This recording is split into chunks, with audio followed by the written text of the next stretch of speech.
మచ్చలున్న చంద్రుడైనా పచ్చి విసపు నాగులైనా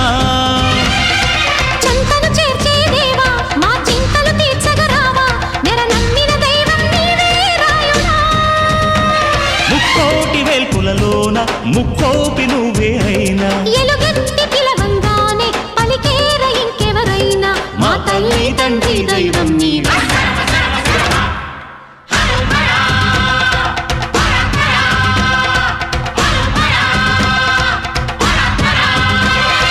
ఢమ ఢమ ఢమ ఢమ గుండ ఢమరుకం మోగే